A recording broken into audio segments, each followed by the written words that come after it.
because you experienced something, see it, hear it, felt it, doesn't make it truth.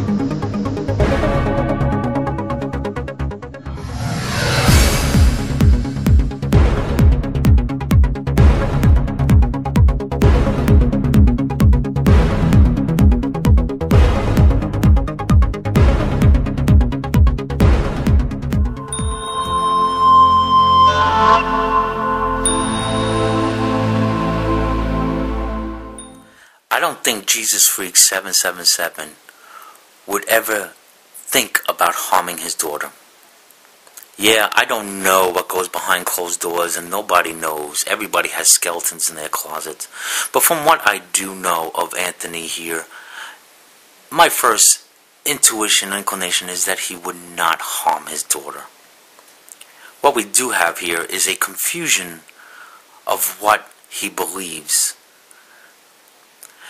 Not even so much a confusion, but it's a question. That's what it comes down to. Because maybe JezuzFreek, like so many others, don't really know why they believe what they believe.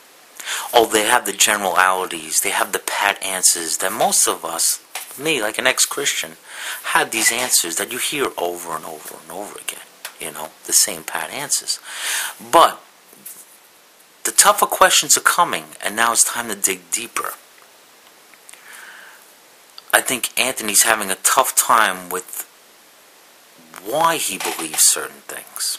Not so much what.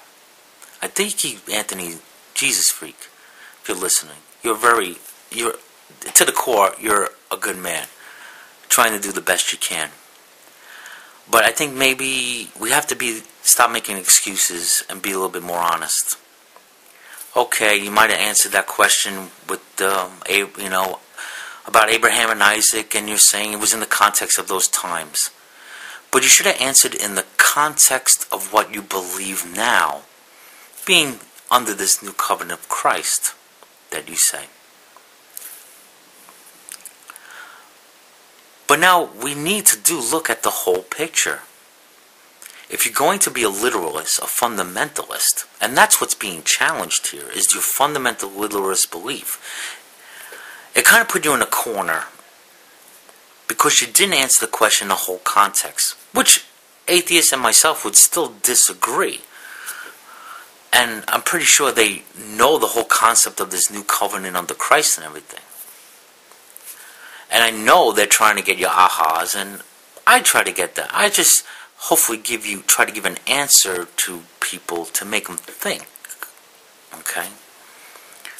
I don't need that gotcha moment. I'm comfortable with what I believe now.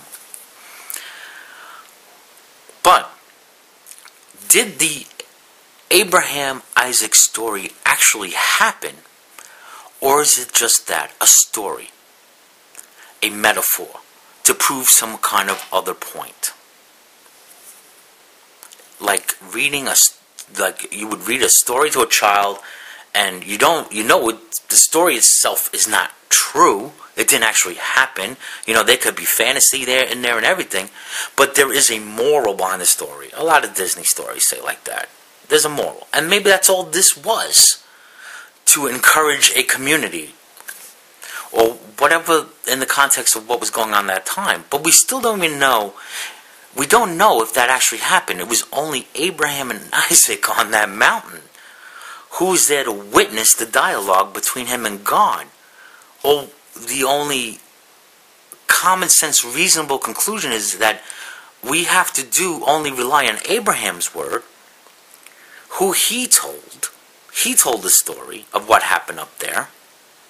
And that's all we have to rely on, really.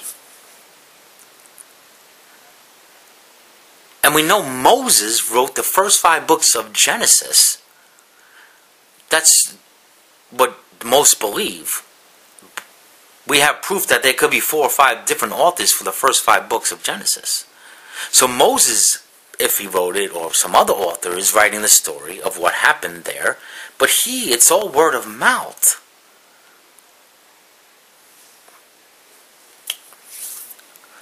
This is why you get cornered. This is why the problem with fundamentalism. It's rigid, there's no flexibility. It's hard for you to say, you know what, maybe some of the stories are a metaphor. You could say, you still believe in Jesus and everything.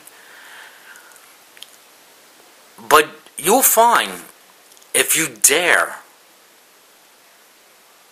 to question what you believe and why, you might find that the cards will fall on your fundamentalism.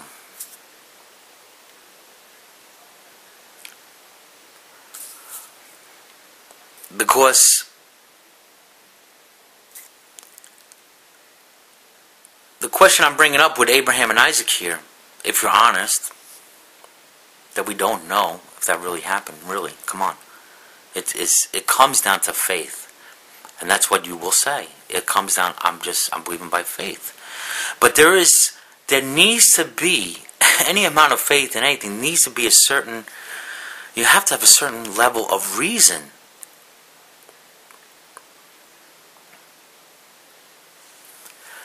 Now, some do believe that they're Christians, yet they don't see the word as a literal, inerrant word. They don't see the Bible as inerrant and literal. They're more flexible. Atheists will still disagree. I will probably still disagree, and that's okay. Because it should come down. You treat others as you would want to be treated. And in some ways, Anthony, I think you're being treated unfairly here, yes. Because I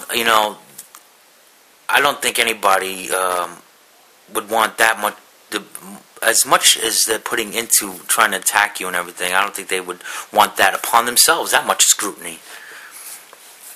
But we need to be more honest, Anthony. Another thing, you said in the video here that you took down that you would never hurt anybody.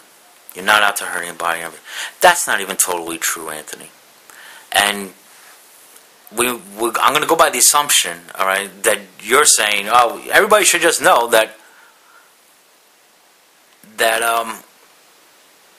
you would hurt somebody in self-defense. Right? Self-defense. We've seen the videos, we know you own guns, and that's okay. That's your right. I believe in the Second Amendment, okay? But you own them for self-defense or hunting. But the ones you own, they're for self-defense. And so if it came down to protect your family, you would hurt somebody. And I'm in agreement with you there, because that's love. You're protecting your family. That's love. That's the sacrifice. Maybe the Abraham-Isaac story is the moral is, maybe one should question themselves, anyone who's listening to this.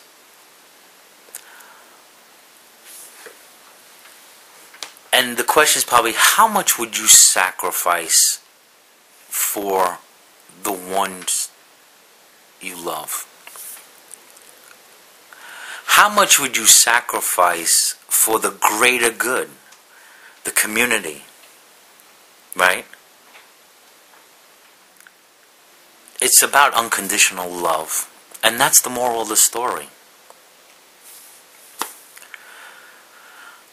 And that's all it is.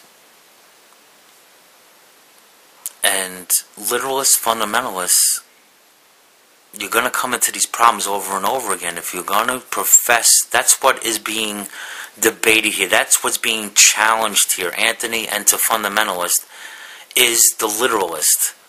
The literal, taking these things literally. Because if you're going to stick strict to that,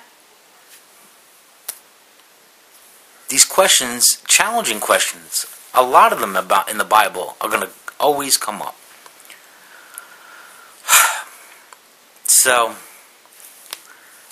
I wish the best for you, Anthony, Jesus Freak, and everybody. Let's wish the best for each other, and let's think before we speak.